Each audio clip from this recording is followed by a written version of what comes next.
اور اسے جا کے کہنے لگی زمانہ تو نہیں جانتا پر میں تو جانتی ہوں نا، اللہ کو جواب دینا ہے، اس کی تو بھی بیوی ہے، جتنی میں حقدار ہوں تو بھی حقدار ہے، لہذا یہ حصہ تیرا رکھ لے۔ وہ کہنے لگی میری بہن اللہ تجھے جزا دے، جس رب کو تو نے قیامت میں حساب دینا میں نے بھی اسے ہی دینا ہے۔ میرا شوہر یقیناً میرا شوہر تھا، میرا اس سے نکاح ہوا تھا، پر اس دفعہ جب وہ آیا تو شدید بیمار تھا، کہنے لگا شاید میں بچ نہ سکوں۔ وہ ایک مکان مجھے دے گیا، کچھ مجھے میرا حصہ دے گیا اور مجھے طلاق دے گیا۔ کہنے لگا کہ تو جہاں چاہے نکاح کر لینا، میری صحت مجھے لگتا ہے کہ اب وقت جانے کا آ گیا۔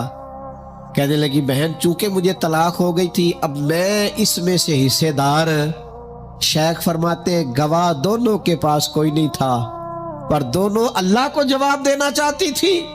اس تقوی کا مظاہرہ کیا، فرماتے میرا دل کرتا ہے جب بھی نماز پڑھتا ہوں تاجر کی دونوں بیویوں کے لیے دعا کرتا ہوں، فوا ربک لنسألنہم اجمعین، محبوب تیرے رب کی قسم قیامت میں میں ان سے حساب لوں گا۔ یہ جو آخرت کا تصور ہے نا، حضرت ابو ذر غفاری رضی اللہ تعالیٰ عنہ نے اپنے غلام سے کہا جو بہترین اونٹ ہے وہ اللہ کے رستے میں خرچ کر دو، خیرات کر دو، بہترین۔ شام کو سیدنا ابو ذر غفاری رضی اللہ تعالیٰ عنہ تشریف لائے تو وہ جس اونٹ کے بارے میں آپ اشارہ کر کے گئے تھے خرچ کر دینا، اللہ کے رستے میں دے دینا، وہ بندھا ہوا ہے، اور اس سے جو دوسرے نمبر کا کم، اس سے جو کم قیمت کا تھا، باقی سب میں بہتر لیکن اس سے کم قیمت کا، وہ اونٹ آپ کے غلام نے اللہ کے رستے میں خرچ کر دیا، خیرات کر دیا۔ تو آپ فرمانے لگے یار میں نے تمہیں کہا تھا یہ اونٹ دینا۔ وہ کہنے لگا حضور یہ تو آپ کی سواری کا اونٹ ہے نا، تو میں نے چاہا تھا جو آپ کی سواری کا اونٹ ہے وہ رکھ لیا جائے۔ تو سیدنا ابو ذر غفاری رضی اللہ تعالیٰ عنہ فرمانے لگے میں سواری کے لیے تو تجھے کہہ رہا تھا خرچ کر دے، پر دنیا کی سواری کے لیے نہیں، آخرت کی سواری کے لیے۔ وہ جو قیامت میں اللہ کے حضور پیش ہونا ہے تو میں نے کچھ بھیجا ہوا تو ہو، وہاں میرے پاس کوئی خزانہ تو ہو، آخرت کی جمع پونجی تو ہو، کوئی ہو نا میرے پاس جو میں نے آخرت کے لیے۔ ناراض نہ ہونا، بہت سارے معاملات میں ہم اولاد سے نہیں مشورہ کرتے، نہیں گھر والوں سے پوچھتے، اللہ کے راستے میں خرچ کرتے ہوئے کیوں کہتے ہو مشورہ کر کے بتاؤں گا، بات کر کے بتاؤں گا؟ جب اپنے دنیاوی بہت سارے معاملات میں آزاد ہوتے ہو تو اپنی آخرت کا ذخیرہ جمع کرنے کے لیے کیوں ہم آزادی کے ساتھ فیصلہ کیوں نہیں کرتے؟ نبی رحمت نور مجسم شفیع معظم صلی اللہ تعالی علیہ وآلہ وسلم گھر میں تشریف لائے، حضور نے پوچھا کیا ہے کھانے کے لیے؟ عرض کی حضور ایک بکری ذبح کی تھی، ساری بانٹ دی ہے، ایک دستی بچی ہے، ایک ٹانگ کی دستی کا کچھ حصہ بچا ہے۔ حضور نے فرمایا نہیں، جو تم نے بانٹ دیا ہے وہ سارا ہی بچ گیا ہے۔ کیوں؟ وہ آخرت کے لیے جمع ہو گیا، وہ سارا بچ گیا۔ یہ جو تم نے کہا ہے نا یہ بچی ہے، یہ نہیں بچی، بچا تو وہ سارا ہے جو راہ خدا میں بانٹ دیا گیا۔ میرے عزیزو، اتنا بڑا مجمع ہے، ہزاروں کی تعداد میں آپ لوگ تشریف لائے ہیں، میں عاجز آدمی، آپ سب سے زیادہ گناہگار، صرف ایک پیغام دینا چاہتا ہوں، اللہ کے سامنے ہم نے کھڑے ہونا ہے، اپنی آخرت کی تیاری کریں۔ میں بھی آج نئے سرے سے اپنی زندگی پر غور کروں گا، آپ بھی نئے سرے سے اپنی زندگی پر غور کریں۔ میں بھی آج اللہ کے حضور صدق کے دل سے معافی مانگوں، ہم سب اللہ کے حضور حاضر ہیں، جمعہ پڑھنے آئے ہیں، معافی مانگے، سارے اپنے رب کی بارگاہ میں عرض گزار ہوں کہ ہمارا مالک ہمارے اوپر فضل کرے اور ہمیں ایسی توفیق دے کہ ہم اپنی آخرت کے لیے کوئی ذخیرہ کر سکیں۔ آخرت کی فکر بڑی اہم چیز ہے۔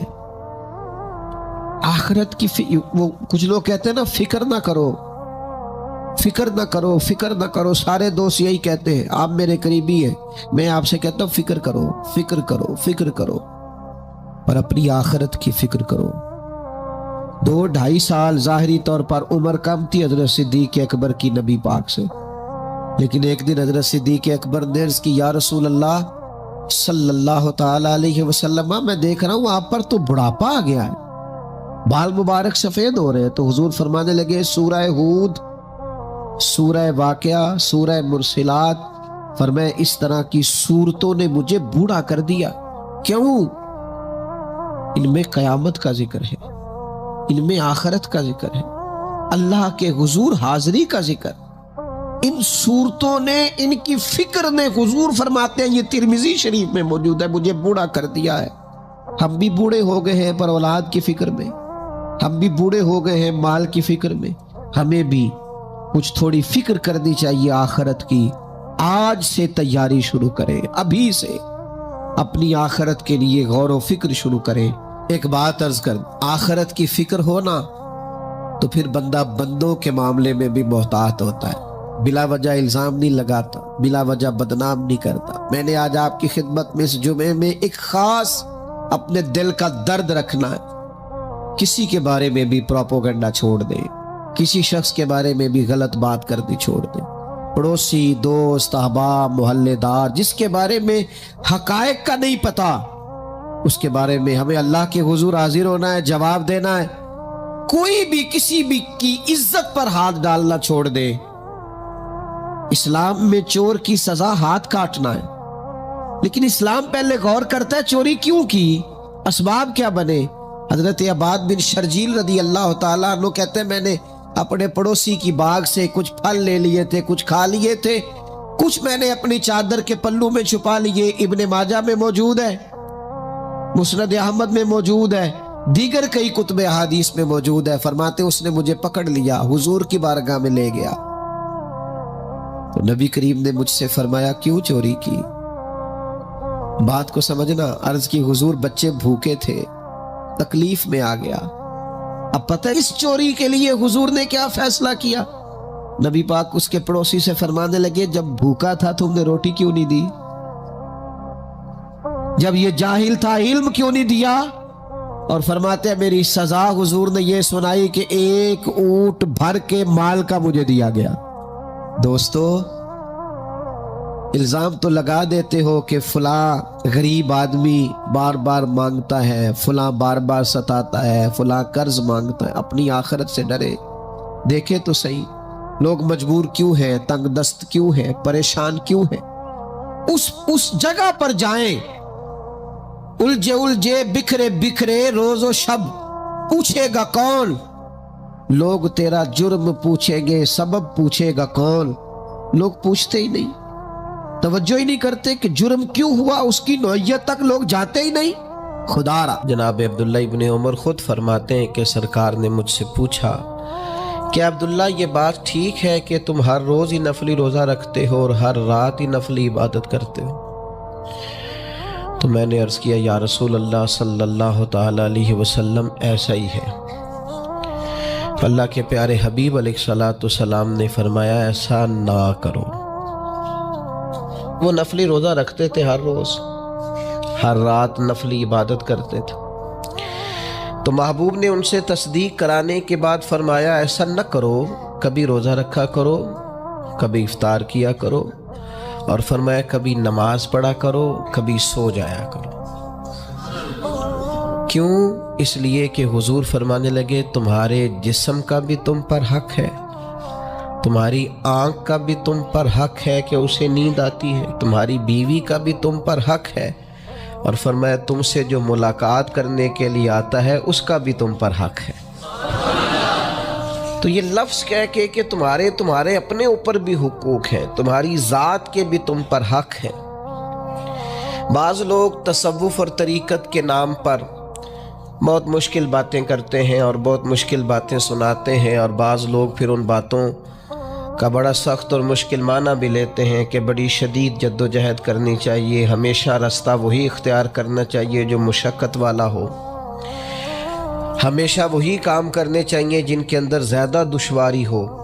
ٹھیک ہے، بعض اوقات مشقت والے کام، مجاہدے والے کام انسان کی نفس کی تربیت کے لیے بڑے اچھے ہوتے ہیں، لیکن ایسی مشقتیں، ایسے مجاہدے جو انسان کو اتنا کمزور کر دیں کہ وہ ضرورت کے جو حقوق ہیں وہ بھی پورے کرنے کے قابل نہ رہے، اس کی صحت پر ہی اثر انداز ہو جائیں، وہ آنے جانے والوں سے ملنے کے قابل ہی نہ رہے، وہ دیگر اس کے ذمے جو اس کے خاندان کے قبیلے کے بال بچوں کے حقوق ہیں وہ ادا ہی نہ کر سکے تو اسلام اس کی بھی اجازت نہیں دیتا۔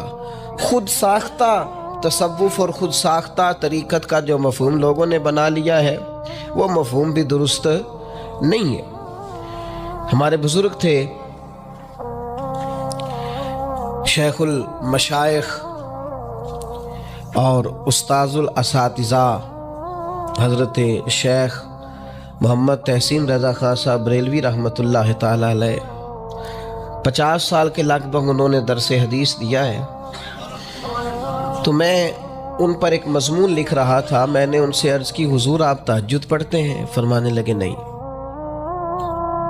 میں عشاء جماعت سے پڑھتا ہوں، اس کو بھی سالوں بیت گئے، اور میں فجر جماعت سے پڑھتا ہوں، یہ بھی میری زندگی کا معمول ہے، لیکن میں سحری کے وقت اس لیے نہیں اٹھ پاتا کہ مجھے صبح 8 بجے بیٹھ کر بچوں کو درس حدیث پڑھانا ہوتا ہے، عشاء کے بعد مجھے مطالعہ کرنا ہوتا ہے، تو میں سمجھتا ہوں یہ بھی میرے لیے نفل عبادت ہے، لہٰذا میں رات کو بھی کتاب و سنت دیکھتا ہوں اور سارا دن بھی کتاب و سنت پڑھاتا ہوں، امید ہے میرا رب مجھے تہجد کا اجر بھی عطا کرے گا۔ عزیز دوست، آپ یاد رکھیے گا، اس کو سمجھیے گا کہ ہمارے ہاں بعض لوگ بعض چیزوں کو زیادہ دشواری بنا لیتے ہیں۔ فلاں آدمی کو میں نے کبھی نفل پڑھتے نہیں دیکھا، یہ طریقت نہیں۔ کیا آپ نے اسے نفل پڑھتے نہیں دیکھا تو وہ صوفی نہیں؟ آپ یہ بتائیے کبھی فرض چھوڑتے تو نہیں دیکھا؟ کبھی اسے ضروریات دین کو چھوڑتے تو نہیں دیکھا؟ اور نفل تو ویسے بھی انسان کا رب سے ذاتی معاملہ، ہو سکتا ہے سامنے والا چھپ کے پڑھتا ہو سکتا ہے وہ کسی ایسے لمحے میں پڑھتا ہو جب وہ سمجھے کہ اس وقت مجھے تنہائی میسر ہے۔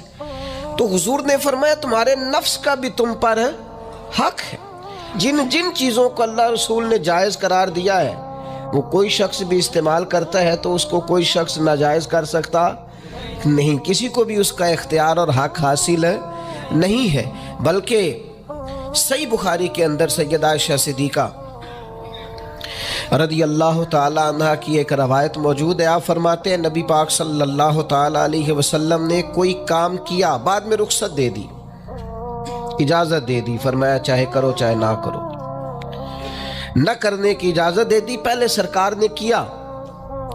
تو بعض لوگ ایسے تھے جنہوں نے اس رخصت سے فائدہ نہیں اٹھایا، وہ کام کرتے رہے، حضور نے اجازت دی تھی لیکن انہوں نے اس اجازت سے فائدہ نہ اٹھایا۔ تو نبی کریم علیہ السلام کو جب اس بات کا علم ہوا تو محبوب نے اللہ کی حمد کی اور حضور فرمانے لگے یہ بعض لوگوں کو کیا ہو گیا ہے کہ وہ ان کاموں سے بچتے ہیں جو میں کرتا ہوں، یعنی جس رخصت اور گنجائش پر میں عمل کر رہا ہوں اللہ کا محبوب ہو کے، وہ اس چیز کو چھوڑ رہے ہیں، اس سے اعتراض برت رہے ہیں، حالانکہ میں اجازت دے رہا ہوں۔ اور پھر اللہ کے حبیب علیہ السلام نے کیا خوبصورت انداز میں اس سارے مفہوم کو اتنا سمیٹا کہ اس کو ہمیشہ کے لیے بند کر دیا۔ اللہ کے محبوب فرمانے لگے مجھے اللہ کی قسم میں تم سب سے زیادہ رب کو جانتا ہوں اور میں تم سب سے زیادہ اللہ سے ڈرتا ہوں۔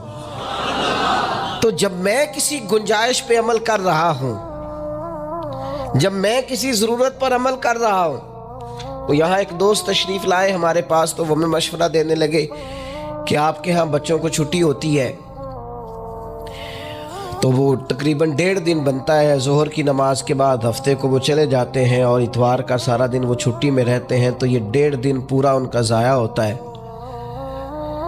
تو یہ تو معاملہ ٹھیک نہیں ہے، اس طرح تو ایسا ہے نا کہ مدارس دینیہ میں کیا کام ہے چھٹی کا؟ تو میں نے ان سے کہا ہو سکتا ہے مدرسے کے طالب علموں کو بھی نیند آتی ہو سکتا ہے ان کا بھی کبھی کسی گراؤنڈ میں جا کے کھیلنے کو جی چاہتا ہو سکتا ہے یہ بھی اسی طرح کے لوگ ہوں جس طرح کے عام بچے ہوتے ہیں، ہو سکتا ہے وہ ساری خواہشات ان کے اندر بھی پائی جاتی ہوں جو باقی لوگوں کے اندر پائی جاتی ہیں۔ آپ وہ پابندیاں کیوں لگاتے ہیں جو پابندی اللہ رسول نے نہیں لگائی؟ جس چیز کو شریعت نے بین نہیں کیا، ہم کون ہوتے ہیں اس کو بین کرنے والے؟ سمجھے؟ ہاں ایک بات ضرور ہے، ہم اپنے وجود کے مالک نہیں ہیں، اس کا مالک اللہ ہے، وہ خالق ہے، ہم مخلوق ہیں۔ وہ معبود ہے، ہم اس کے عابد ہیں، وہ ہمارا مالک ہے۔ ہمیں اپنے نفس کو، اپنے وجود کو اس کی فرما برداری میں رکھنا۔ نفس کے حق کا یہ مطلب نہیں ہے کہ خواہش نفس میں اگر کوئی ناجائز چیز پیدا ہوتی ہے تو اس کی تکمیل کے لیے بھی ہم دوڑ پڑیں گے، اس کی شریعت کے اندر اجازت نہیں ہے۔ اجازت اس بات کی ہے کہ جن چیزوں کو شریعت نے جائز قرار دیا ہے، آپ اگر ان کا حصول چاہتے ہیں، آسانی چاہتے ہیں، تو آپ ضرور ان کو اختیار کریں، کوئی منع والی بات نہیں ہے۔ میں نے کہا بعض لوگ بعض چیزوں پر شدت کرتے ہیں، یعنی نبی کریم علیہ السلام کے صاحبزادہ گرامی حضرت ابراہیم علیہ السلام کا وصال ہو گیا تو نبی کریم کی آنکھوں میں آنسو آ گئے۔ تو ایک شخص نے حضور سے کہا یا رسول اللہ آپ بھی روتے، آپ تو صبر کا درس دیتے۔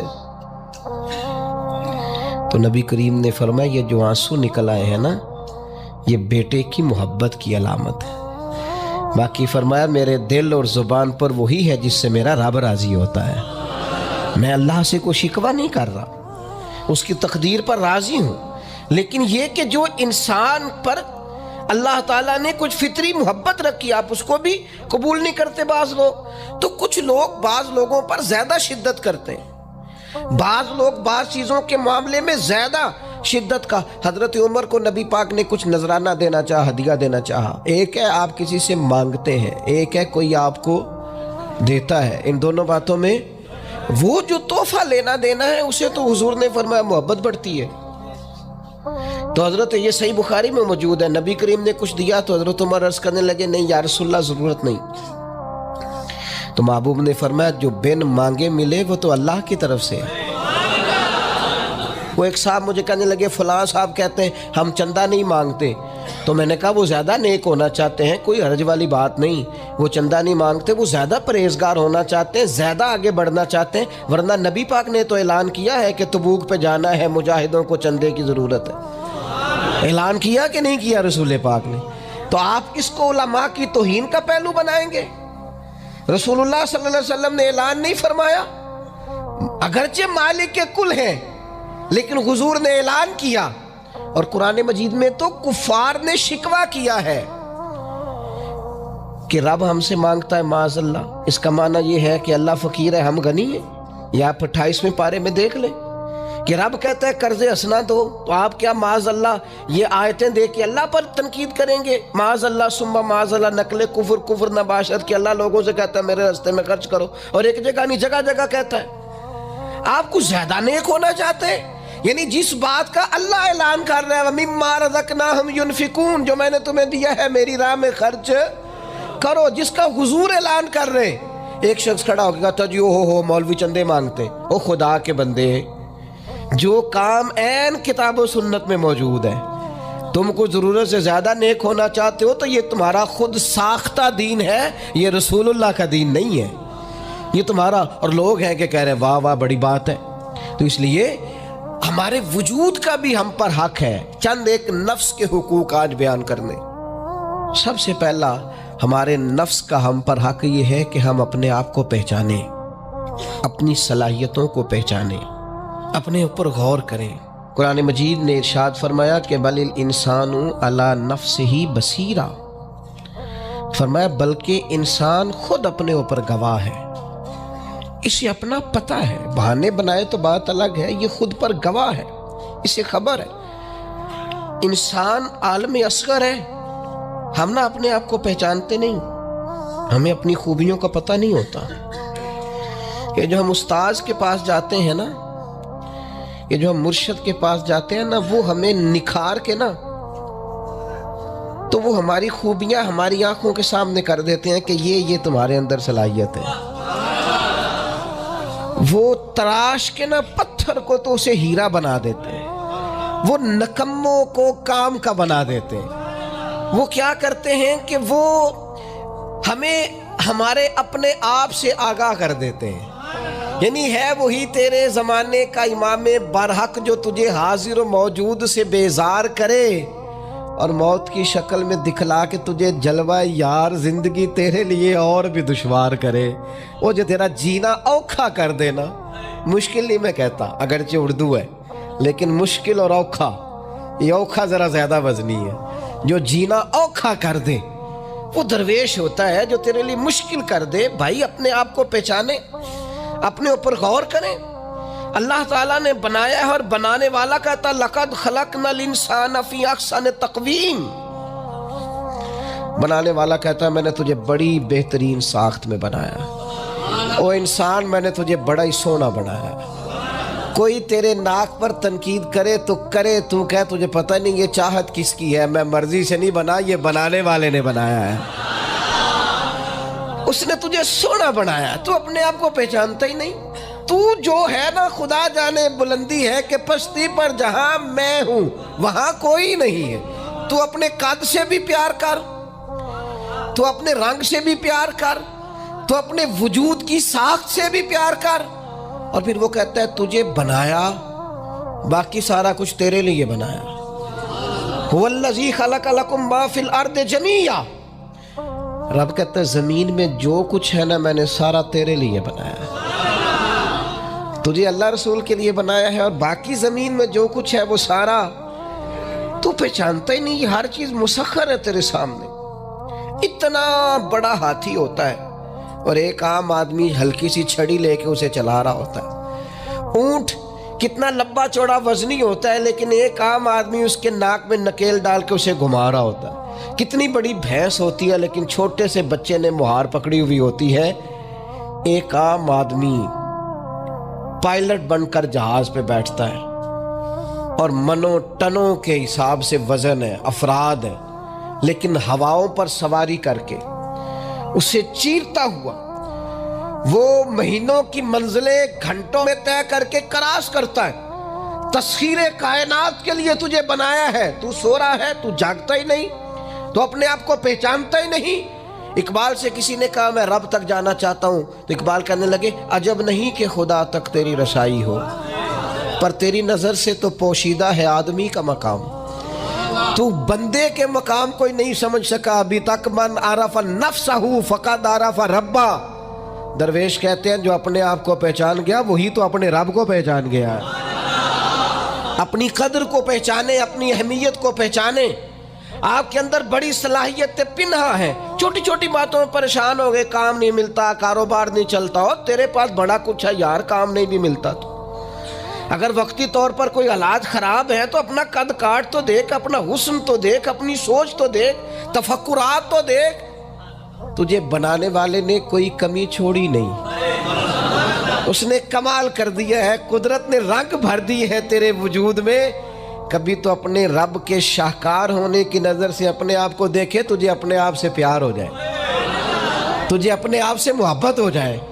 وہ میں کبھی تنقید کیا کرتا تھا کہ یہ جوان شیشوں اور آئینوں کے سامنے بڑی دیر تک کھڑے رہتے ہیں، تو ایک دن ایک سادے سے بزرگ مجھے کہنے لگے یہ جو آئینے کے سامنے کھڑا ہے نا یہ بھی رب کی تخلیق کوئی دیکھ رہا ہے۔ یہ کہہ رہا ہے کریم نے کمال نہیں کر دیا مجھے بنانے والا، حج نہیں کر دی، کیا حسن کے جلوے، کیا خوبصورتی اور کیا نورانیت اس نے پیدا کی ہے انسانی، اور پھر یہ جو دیا بن مانگے دیا۔ ایک بات یہ کہ اپنے نفس کو پہچانے، اور دوسری بات یہ ہے کہ عزت نفس کا بھی خیال کریں، اپنے آپ کو رسوا نہ کریں۔ اللہ نے عزت دی ہے تو اپنے آپ کو ذلت کی جگہ پر کھڑا نہ کریں، تہمت والی جگہ پہ اپنے آپ کو کھڑا نہ کریں، کبھی اپنے آپ کو اتنا کمزور نہ کریں۔ جھکنا ہے رب رسول کے سامنے، بلا وجہ دنیا داروں کے، سیٹھوں، نوابوں کے اور وزیروں مشیروں کے سامنے اپنے آپ کو رسوا نہ کریں، کسی کی گاڑی کے پیچھے بھاگ کے اللہ کی دی ہوئی شان کو کمزور نہ کریں، ذلت کی جگہ پہ اپنے آپ کو کھڑا نہ کریں۔ شریعت اسلامیہ نے مومن کا وقار کیا بیان کیا ہے۔ رب کریم نے فرشتوں سے جب مشورہ کیا تھا نا بندہ بنانے کے لیے، انسان کی تخلیق کے لیے، تو وَإِذْ قَالَ رَبُّكَ لِلْمَلَائِكَةِ إِنِّي جَاعِلٌ فِي الْأَرْضِ خلیفہ۔ اللہ نے فرشتوں سے فرمایا میں زمین پہ اپنا نائب بنانا چاہتا ہوں۔ اوہو، کبھی آپ اس کو سمجھ جائے نا کہ یہ عزت کا تاج کیا ہے۔ رب کہتا ہے میں نے تجھے زمین پر اپنا خلیفہ بنایا ہے، تو نائب ہے میرا، اور کتنا تو